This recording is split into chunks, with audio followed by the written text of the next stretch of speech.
So, welcome to the Young Scholars Talk section in the conference. Our first speaker is Alok Kumar Sahu, Department of Mathematics. He is a research scholar in Mathematics Department. So,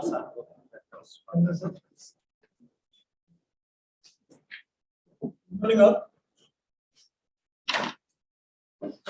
I'm going to talk about concepts on a three-dimensional annulus. So we'll prove that there is a solution which is concentrated on a half reduction using half reduction on a orbit. Orbit means there is some group, there is some orbit. So this problem is called the Schrödinger problem. I'll introduce. Okay. So this is the problem. So here is the annulus in R flow. So there are many results ranging from one dimensional to 1, 2, 3, and 0 dimensional. So zero dimensional means it's a point, it's a multiple point which its like solution. So what is the concentrating solution? Suppose it's a just in the geometrical set point. Suppose we have a solution, sequence of solution U epsilon.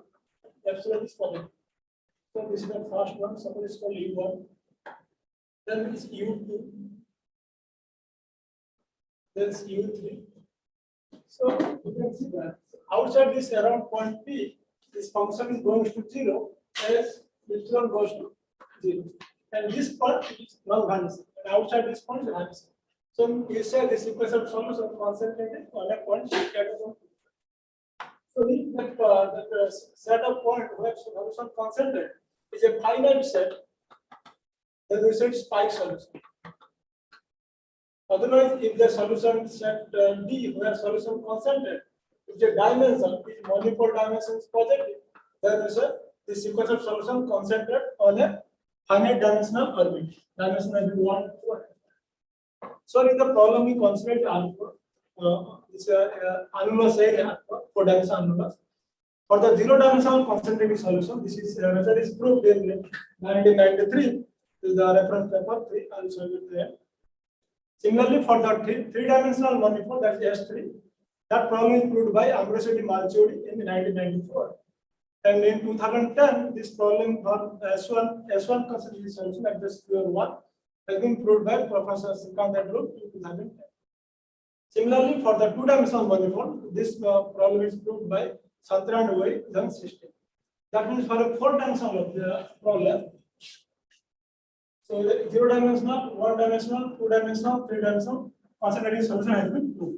So what happens if we consider 3-dimensional object, like the problem on a 3-dimensional orbit?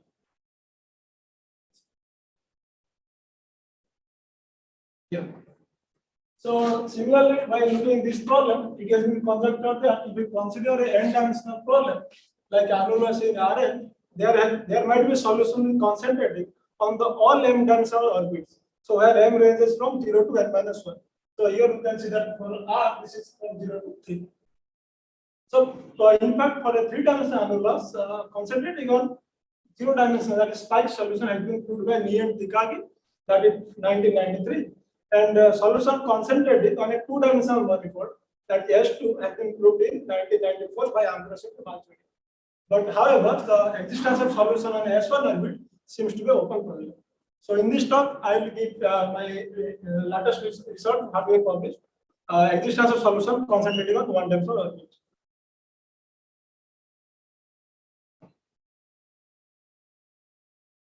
So before that, let us consider a coordinate system in R4. So this is the coordinate system. So this coordinate system is something different from general polar coordinate system. So you can see that because in general coordinate system there is 3 values, x1, x2, x3, sin theta, cos theta, again sin theta, some kind of that. But here what we are doing, we are writing as a product. Suppose this is R2. Product to the R2. So here theta we are projecting again here 2 values. Then here again we are writing the general coordinate system. In that way, we are defining this result is there in the Roof and Sikkim 2010. So here the variable theta 3, that is angle between x1 x2 plane, and suppose we can write it. Here is x1 x2, here is x3 x4. So there is 3 variables. One is theta 1, which is from angle between x1, x2, and x3, x4. Theta 2 is the angle between x3, x4, this is theta, and theta 3, which is the angle between two different lines. Okay. Now let us consider the group action. So we are defining the group. So let's now belongs to 0 to 2. We are defining a group theta. So that multiplying with some p sigma is equal to theta plus sigma. This modulo 2 pi. In that way, this collection theta belongs to 0 to 2 pi is a group. Under this group action, under this so how are defining the group action on this set A? So A is now Annulus and Annulus. So defining, so take any point in this polar coordinate system, we can write this R, theta 1, theta 2, theta 3. Now this action we are defining theta is equal to this R. So this is the addition of theta variable. Theta 1 plus R. Second we will learn theta 2 variable, theta 2 plus R. Then I will take theta 3 as it is. Yeah, so this is the group action. So question is, what is the benefit of this kind of group action? We are only acting on this utility value. You can see that this group action is fixed point free. That means the orbit is it is not a single point; it is actually a manifold. That will see later. So by little computation, you can see this theta from A to A is a fixed point free group action. So what are the advantages of such kind of group action? Because there are many group actions. Why you choose this kind of? So benefit of this group action is if you take the S1 plus S1 subset of R4, if you work on this group theta, this reduces to S1. This is the whole vibration happening from S1 plus S1 to S1. So in that way, we can reduce our problem R4 to problem in R3. So in that way, we will work on that. Well, let us consider the problem. This is now. So first term we will prove there is for absolute small perturbation parameter. There exists a biradial symmetric solution which concentrates on a S1 plus S1 orbit near the inner boundary of the orbit. That means we are giving the solution which is concentrated on S1 plus S1 orbit, also giving the location where concentration will happen. It will happen near the inner boundary of the annulus. Now, so once we have a solution which concentrated on S1 plus S1 orbit in R4, in this group action we reduce the problem into R3. So in R3 we are proving this for this annulus which is R3.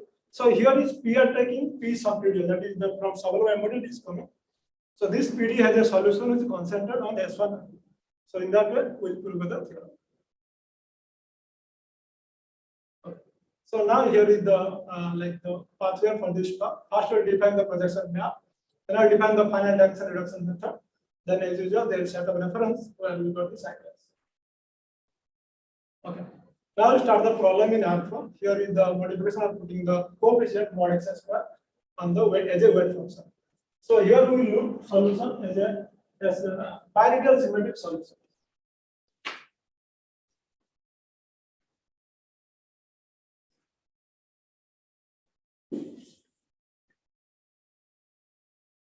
So suppose we are writing R4 is equal to R2 times R2, and we are looking group G is equal to O2 times O2, and we are looking for solution invariant under this group action. That means U of x is equal to, suppose you write x is equal to x1, x2, x3, x4. So this first component from this first R2, this one, second is coming from second component. This is also. That means we are looking for the function u, which is looks like in this way. This is x1, x2. This is the radial in first variable as well as radial in second variable. So that means this u is the invariant under this group function O2 times O2. So that is called biradial symmetric solution. So once you have this biradial symmetric solution, then you can reduce this problem to a different domain. Also, the reduction with this change of variable, this is called R, this is called S. Now this X goes to RS. Now there the problem is minus Laplace U plus mod x square Q is equal to mod x square F of U by this change of value, we will arrive at a different kind of problem. So this is the new PD. We arrived by this change of value. So here you can see that initially we have only second order derivative. And also there are some first order derivative that is called UR and US. Okay. So initially we working with the domain is Annulus. That is Annulus A subset R. Now with this change of value, we arrived at some kind of domain. This is a part of Annulus in R2. So here there are four boundary conditions. One is horizontal condition, and there is horizontal vertical. One is inner curve, outer curve boundary. So from the domain, we have two boundary conditions. That is U is equal to 0 on the inner circle and outer circle. But what about the vertical and horizontal boundary? That is, we can do it by a little computation, and we get this function satisfy Neumann boundary condition on the horizontal as well as vertical boundary. Now this is the problem, this is the boundary condition. So here we are defining the energy function. This comes from the standard weak formulation. Okay. And now we have to, according to the boundary condition, we are defining the space that is called H01 half B. So this is the function which is biradial, that is dependent on the function R and S, and this satisfies this boundary conditions. And also this space with respect to the norm, this Q norm square, it's actually Hilbert space. So the method we adopt here to solve this problem is called finite dimensional reduction method. So what does it mean by finite dimensional? That means the problem is the infinite dimensional Hilbert space. What we will do? We will restrict to a finite dimensional space. There will solve. I will explain how we are doing this reduction. Okay. So before that, we have to define the projection. So for the limit problem, we consider the problem 6. So this Laplacian plus mod p square p comes from the point in domain R2. So here is the limit problem, and it is known that this limit problem possesses a unique solution which is radially symmetric and also decaying exponentially. So we will take that unique limit solution W, and we will define this dilation as well as some multiplication factor 1 by epsilon. So then we are defining W epsilon P. Then we inject W epsilon P to the nonlinear part F. Then from the last milligram or the maximum principle, there is a unique solution which solves this problem 7. So that solution is called, we call as a projection, because it's coming somehow from the limit problem. That's why defining the projection. Now you see that this projection does not belong to this space H01 H3, because this projection satisfies boundary condition as a Dirichlet. But what about Neumann boundary condition? You can see the picture, there is Dirichlet as well as Neumann boundary. So this projection is not an element in this space. So what we will do as a standard procedure, we will multiply cutoff function and we will concentrate around that point. Okay. So now we're defining V epsilon P, which is multiplied with the cutoff function chi, which is not vanishing outside a ball except B0D, BPD. Now once it's a Hilbert space, we can define the inner product and we define its complement. So E epsilon P is the complement, which is satisfied this inner product is 0, vanishing. And the D epsilon P is the dilation, D minus Pi epsilon. Now we are looking for a solution in terms of V epsilon P plus I epsilon. So V epsilon P comes from this projection, and psi epsilon P we are looking from the other component, that is from the E epsilon P. Okay. So for that, first we will see the solution and properties of the equation 8. So first we will calculate the energy at the projection, that is V epsilon P, which is this expression.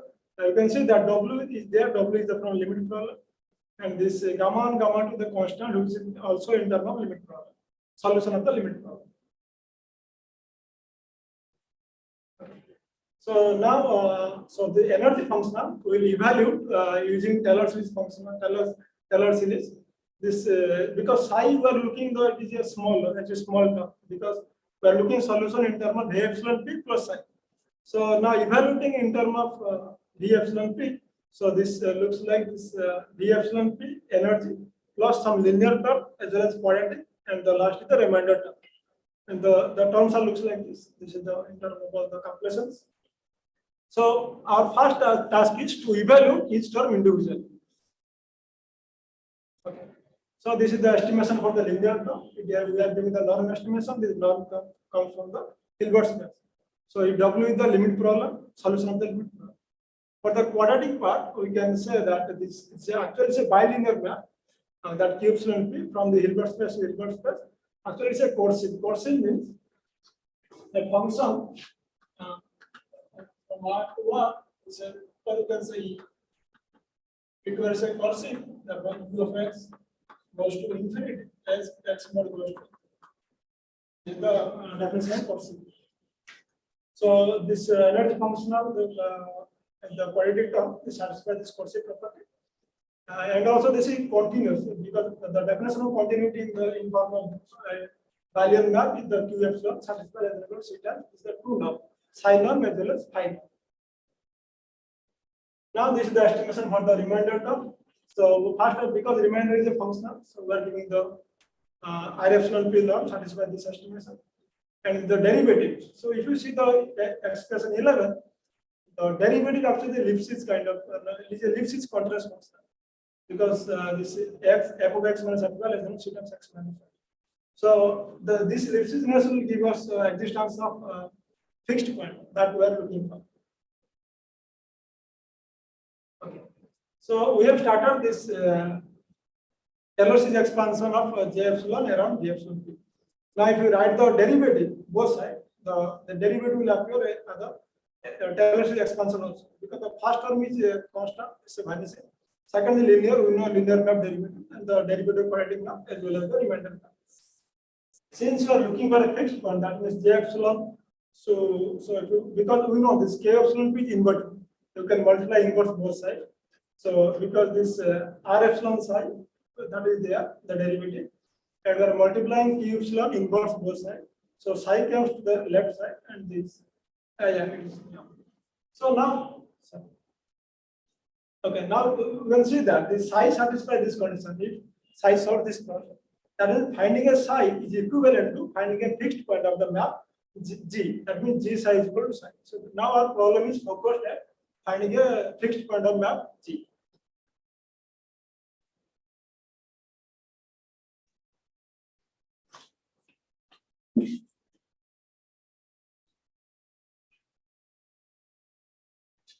So now we have two components. One is G epsilon P, one is psi. This is known because this comes from the energy function.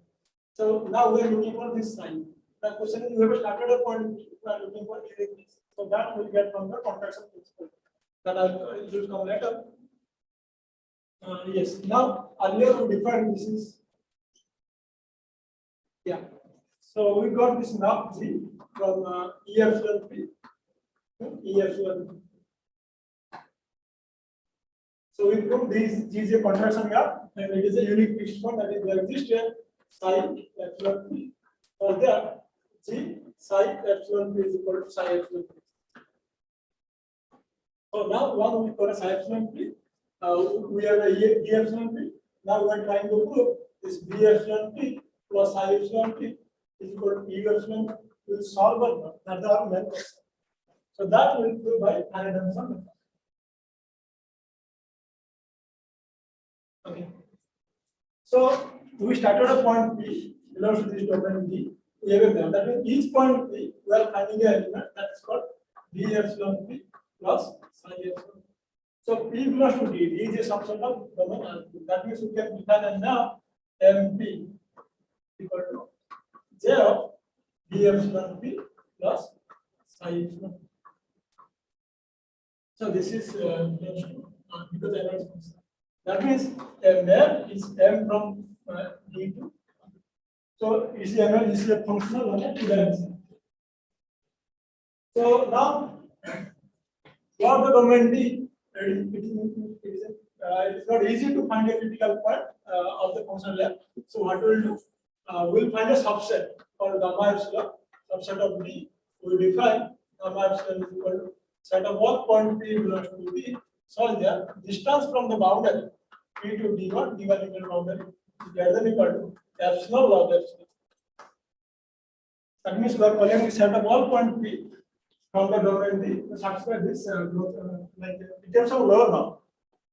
So from this gamma epsilon, if you define the map there, and from this gamma epsilon to R, so here we can find a critical point for this map F.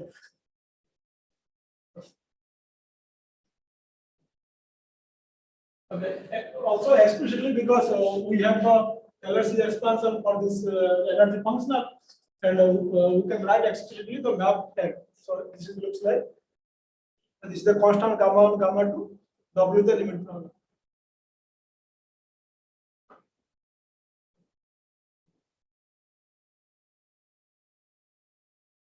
Yeah. So now we have a problem in our domain D, subset R. So in R2 we have a polar coordinate system. It's called theta. So we can write in terms of R and theta. R is the modulus and theta is the variable. So because P1, P2 is the component of P. The first component is P1, second component is P2. Okay. So this is our domain. This is the point P. So this is the inner boundary radius is there. Outer boundary radius is D. This is the distance. So here we can write this is the distance D. Then the P point is the like mod P equal to A plus D. This is the distance. So in terms of P has the component is equal to P1 comma P. If the P1 is the first component, P is the second. Then you can write this expression epsilon square, this epsilon square, and another one comma 2 into second. Now you can see that this the whole map is now a function of two variables, d and theta. D is the distance, theta is this variable. So now we have only two variables, theta and d. Now it's easy to find the maximum and minimum because we are in a finite dimensional space. That's why we are calling it finite dimensional reduction. Okay. Okay. Further also, if you expand this in terms of because A is the distance is fixed, B is the distance we are choosing because if you change this point P, the distance will change. That means D is changing, theta is changing. Now we have to find critical point in two dimensions, D and theta. So further after expanding this, we are getting as a polynomial in D. So S square is there is no D, 2AD there is a single term like the polynomial. The third one is there is a problem because it's happening W time W evaluated at 2D by epsilon. But we don't know explicitly what is W. But we know some exponential decay. So it is difficult how to find a critical point of this function F. Again, there are some tools in variational calculus using minimax method. You can find a absolutely critical point in the set gamma epsilon, not in throughout the whole D, but in the subset of D that is called gamma epsilon. Yeah. So what we have done? So we found a critical point in this subset D. That means from that subset D, we got a solution which is radial bidirectional symmetry. That means S1 plus S1 solution. Once you have S1 plus S1 solution, is with the reduction of what we discussed the first part of the talk, using that reduction, we get a solution in concentrating on a one-dimensional orbit in R3 Annulus.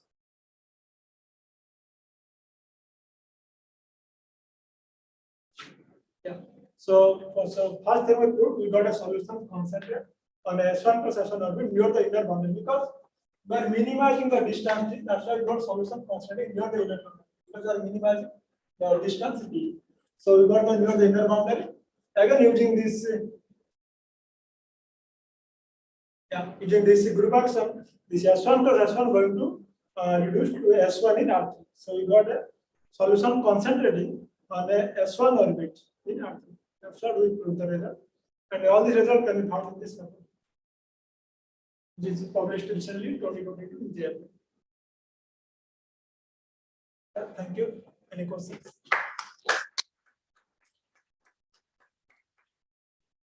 Any questions?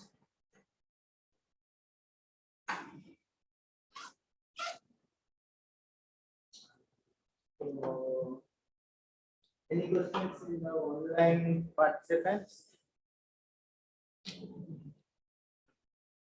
So maybe you can open the chat. Any questions?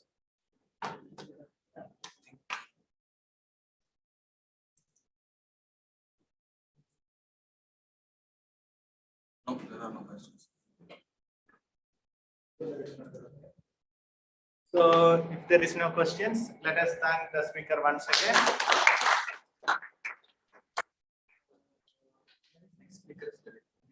Idiot. Okay. So schedule don't have printout of schedule.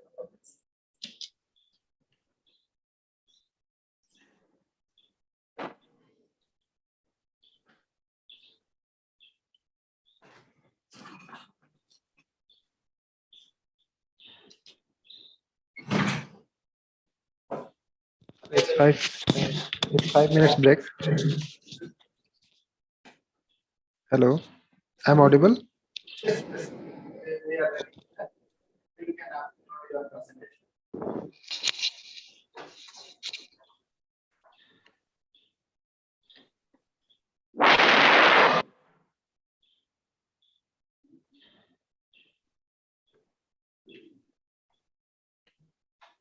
Yeah, so it is visible. Hello, Akhilesh. Is it visible? Yes, you're audible.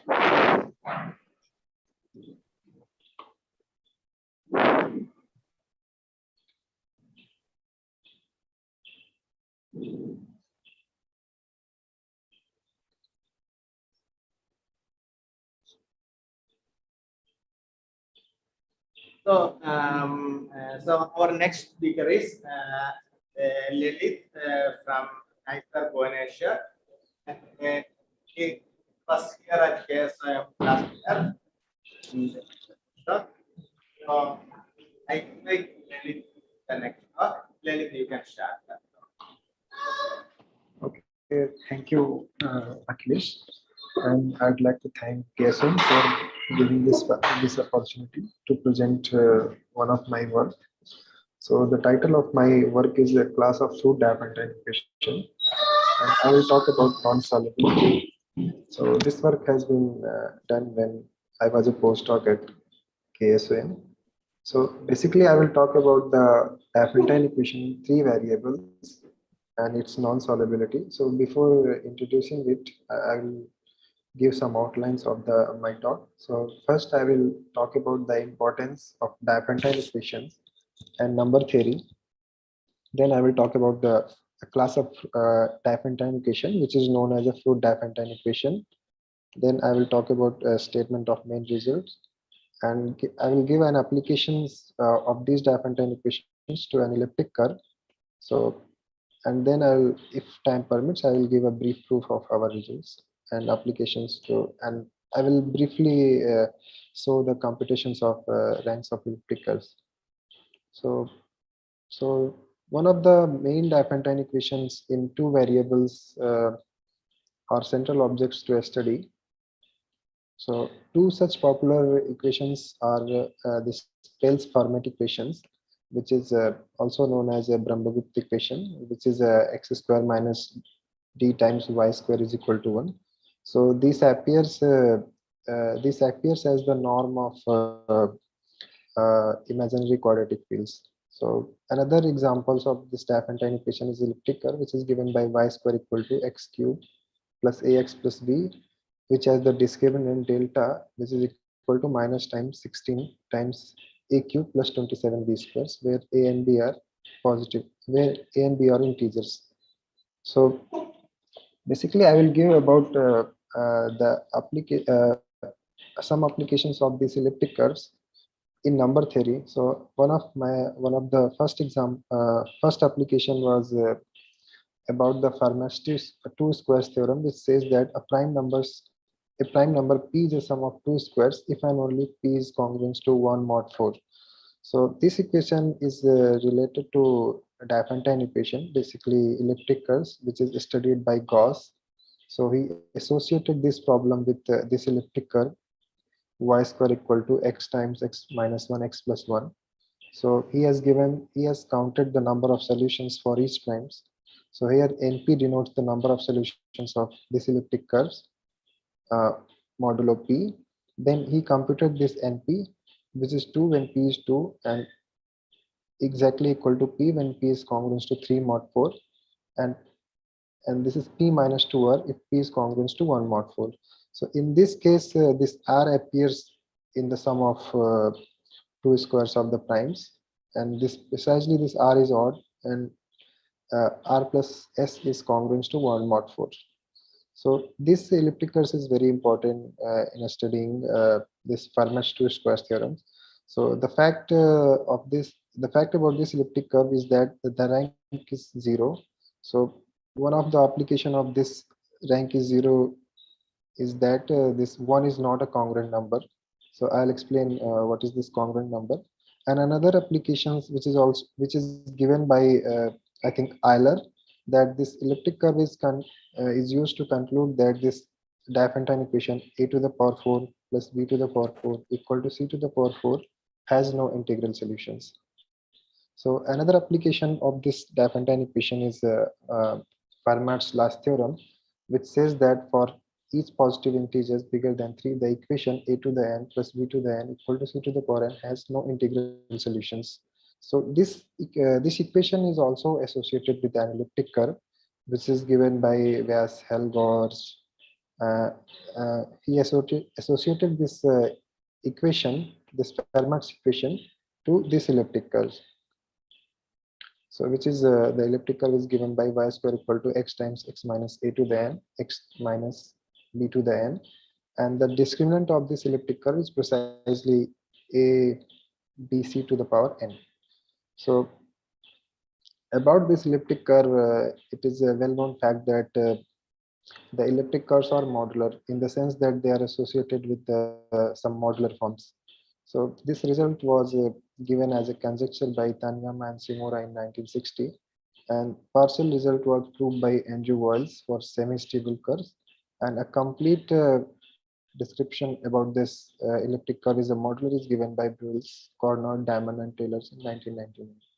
So another application is about the congruent number problem, which is again associated with the elliptic curves. So congruent number is a positive integer such that it is an area of right angle triangle with a rational sides. So precisely n is congruent number if and only if there exists a pair of three integers such that their squares are in arithmetic progression with common difference n. So basically this congruent number, this n, is related with when n is a congruent number, it is related with an elliptic curve. So elliptic curve y square equal to x cube minus n square x. So there is a correspondence between this set, these two sets. So when this ABC, which is the sides of right angle triangles with area n, then it is related with the solutions of this elliptic curves. Again, from the elliptic curves points, you can get a right angle triangle with this rational sides. So the fact is that n is congruent number if the algebraic rank of elliptic curve is positive. So n is a congruent number if the rank of elliptic curve n is a positive. So these are the main applications. These are the few applications of Diophantine equations in number theory. So now we'll talk about the Diophantine equations in three variables.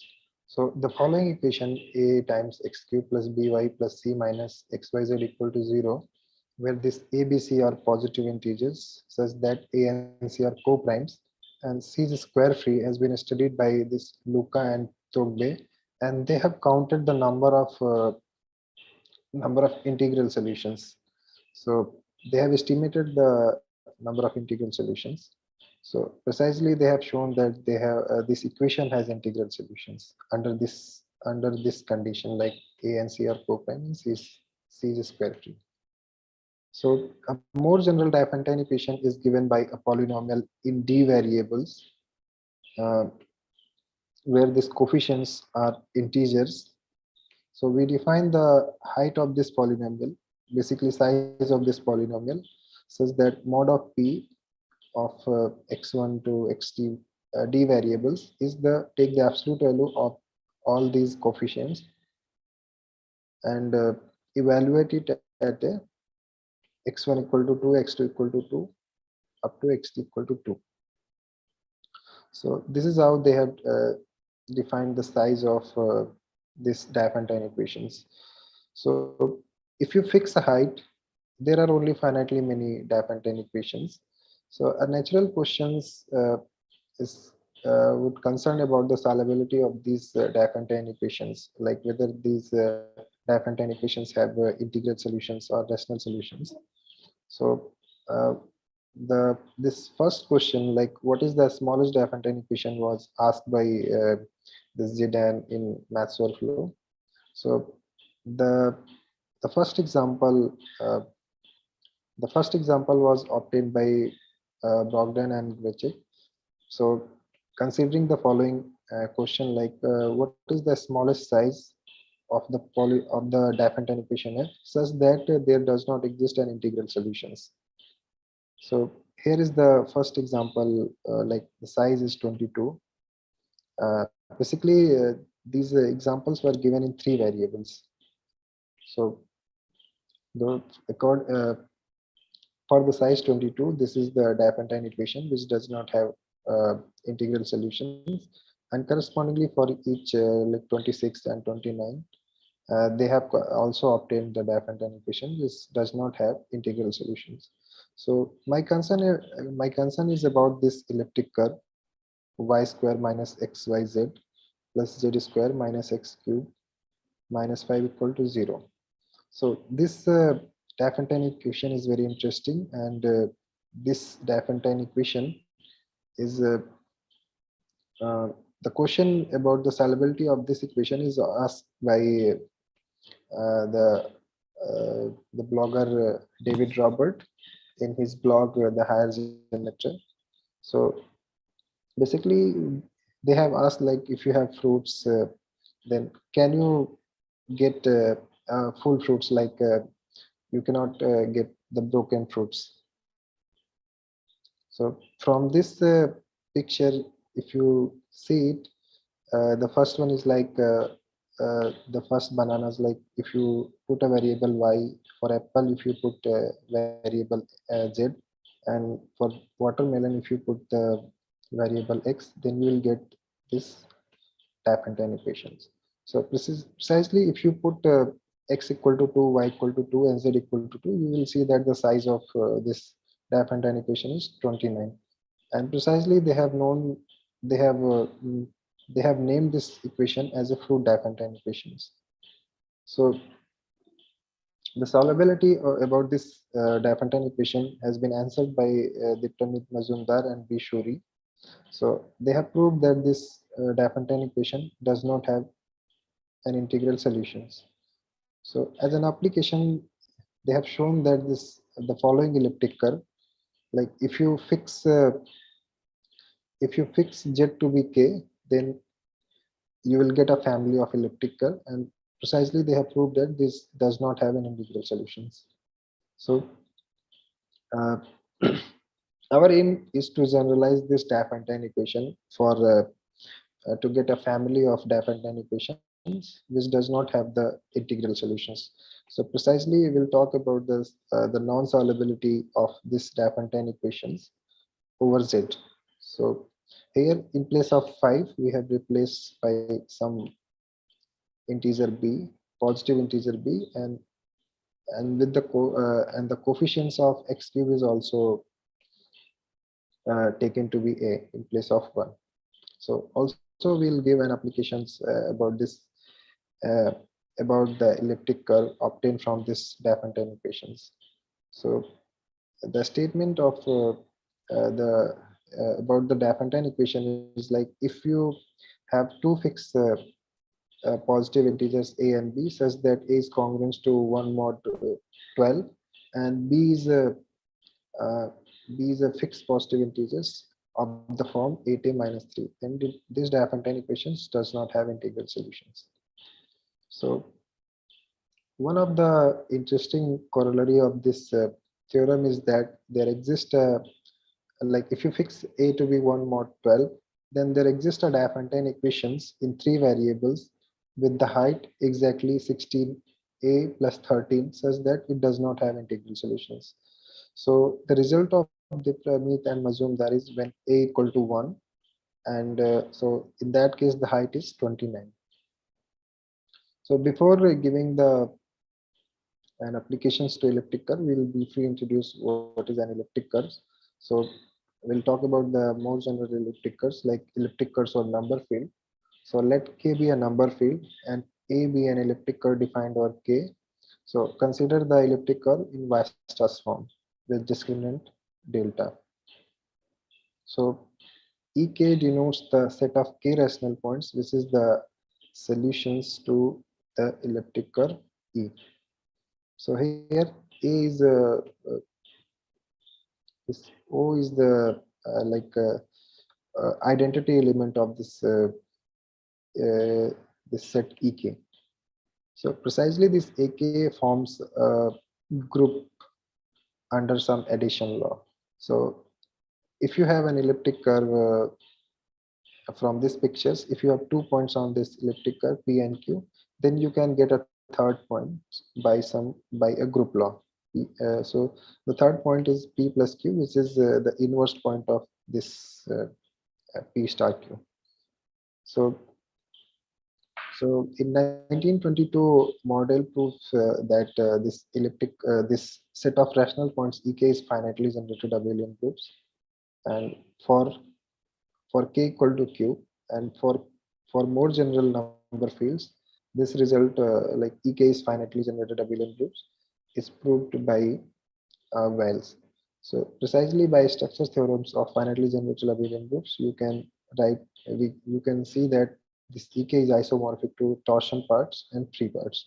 So here free part is z to the power r, where this r is known as the algebraic rank of an elliptic curve. So about the torsion points measure, I've given a result that for K equal to Q, there is only finitely many possibility, exactly 15 possibility of the form Z mod nz, where n lies between 1 to 10 or n equal to 12, and this is the product of Z mod 2Z and Z mod 2 nz, where n is 1, 2, 3, 4.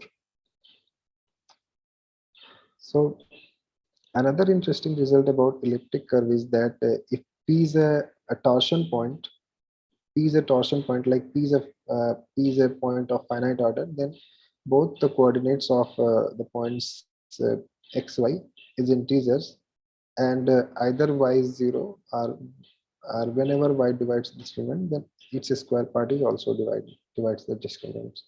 So now we'll give an applications to this Diophantine equation into an elliptic curve. So here we have considered this following Diophantine equations.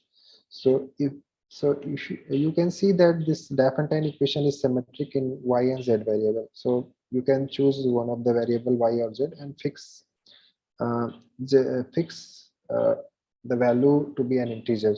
Like I have fixes this variable z to be m.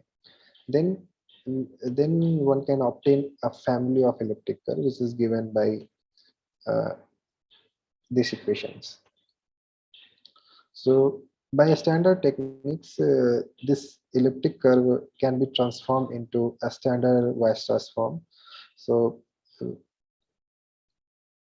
when m is an even integers, you just make a change of variable, like replace x by small x by capital X by a, and y by 1 over a times y plus 1 by 2 m x. Then you can get an elliptic curve of this form. So this is a standard elliptic curve, a standard form, like Weierstrass form of an elliptic curve. Similarly, when m is an odd integers, you can make the following change to get this elliptic curve. So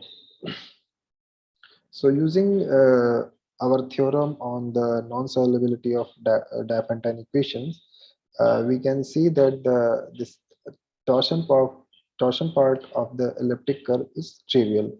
So precisely we have this results, like if a and b are fixed positive integers such that a is congruent to 1 mod 12 and b is 8a minus 3, then the torsion part of an elliptic curve is trivial in both the cases, like when m is on odd and m is even. So in this way, we can obtain a large family of elliptic curve whose torsion part is trivial. So precisely we have this family of elliptic curve, this family of elliptic curves whose torsion part is trivial. So the condition on A and B, like A is congruent to 1 mod 12 and B is 8A minus 3 is very important. You can see in following remark, like if you consider A to be 1 and 8, A to be 1 and B to be 8. So here A satisfies the conditions like A is congruent to 1 mod 8, but B does not satisfy because B to be 5, as we have seen in the result of Dipramit and Mazum, that like they have considered B to be 5. So in this case, we'll get uh, a non-trivial torsion parts in both the cases, like when M is even and M is odd. So again, if you take A to be 2, so it does not satisfy, like here A does not satisfy the condition A is congruent to 1 mod 12. So in this case, again, we can get non-trivial torsion parts. So another interesting results has been obtained by Professor Kalyan Chakravarti and Richa Sharma. So they have constructed a large family of elliptic curves whose torsion part is non-trivial, but the rank part is trivial. So how much time do I have, at least? Hello.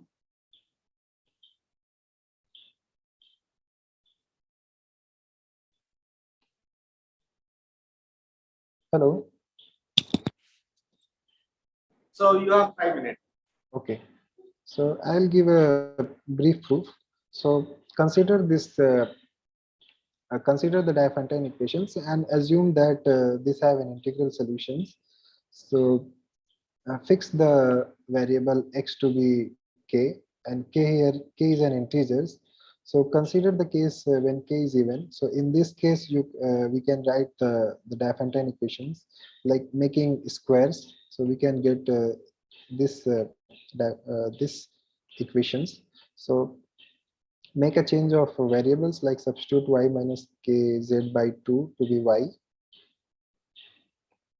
and put r to be k by 2, then you can get this following Pell's equations. So consider this equation modulo 4. You can get like y square plus z square is equal to 3 mod 4s. And so here we have seen that this 3, like 3 is a consider as a 3 as a prime number. So here, sorry, this to be congruent. So 3, like you can consider that a number n is a sum of 2 squares if it is congruent to 1 mod 4. Like consider the square free number. So it is a sum of 2 squares if it is a congruent to 1 mod 4s. So in this case, we cannot get a solution. Like we cannot get an integer solutions when r is an even integer. Similarly, when r is odd, you consider this equation modulo 8 to get like y square equal to y square is congruent to 3 mod 8. So again 3 is not a square modulo 8. So in this case, we are not getting any integral solutions. So again, consider the case k to be odd. So again, when you consider k to be odd, you can see that considering the equations modulo 2, you can see that this y and z both are even. So when we substitute y and z to be even, we can get a times k cube minus b is congruent to 0 mod 4. So this lead to be on the condition, substituting the condition on a and b, we can get the condition k is congruent to 1 mod 4. And we break these conditions into 3 parts. K is congruent to 1 mod 12, and k is congruent to 5 mod 12s, and k to be 9 mod 12s. So in all these cases, by simple computations, one can see that we cannot get an integral solutions. So for example, if you consider k is congruent to 9 mod 12, then one can observe that 6 does not divide k minus 2, because if you k minus 2, so here you will get 7 mod 12. So again, the 6 does not divide k minus 2. So if all the divisors of this k minus 2 is congruent to plus minus 1 mod 12, then k minus 2 is congruent to plus minus 1 mod 12. So, but here k is congruent to 7 mod 12. So, which contradicts the fact that k minus 2 is congruent to 7 mod 12. So again, so there exists a prime p which is congruent to 5 or 7 modulo 12 such that p divides k minus 2. And in this case, consider the equation modulo p and obtained like y square is congruent to 3 mod p.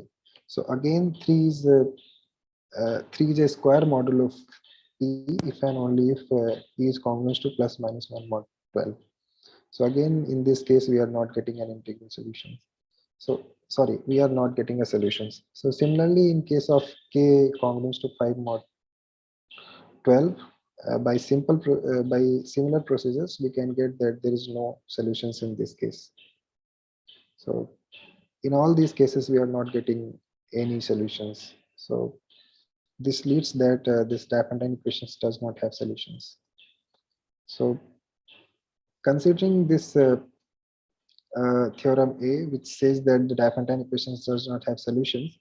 So again, I like to prove the results about elliptic curves. Assume that this elliptic curve has a solutions, then this A times A in comma A times B minus 1 by 2 AM A comma M as an integral solutions. So here M is an even number. So this all three quantities are integer solutions to the Diophantine equations, but we don't have any integral solutions of this Diophantine equations.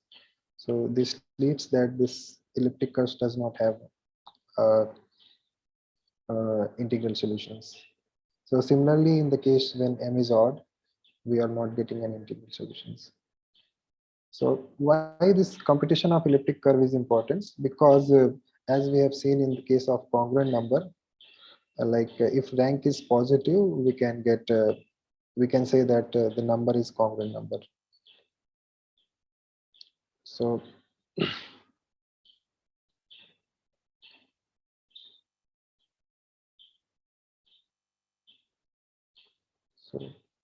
I have completed my talk.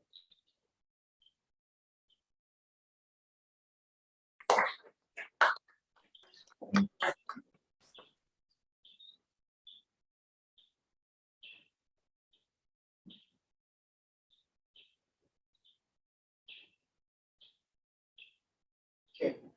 I have the main theorem.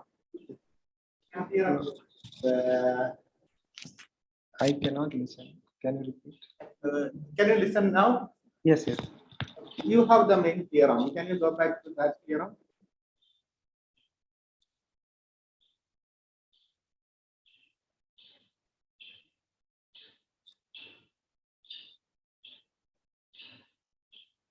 Yes, this one. Yes. So,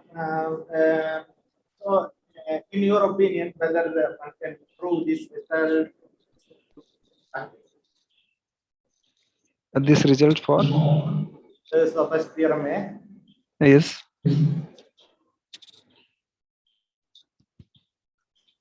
This result about? so you have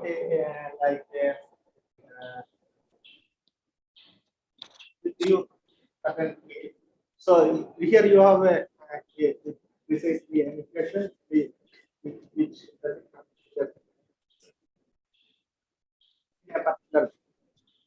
Your sorry, your voice is breaking. So can somebody type the question? or we so I will talk to you later. Because, Okay, okay. Because your voice is breaking. maybe this mic. Yeah, so sorry. Yeah, yeah. Maybe I call you and then.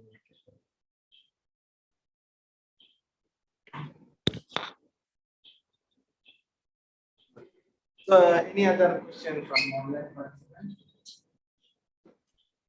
In chat box, I did not see any question.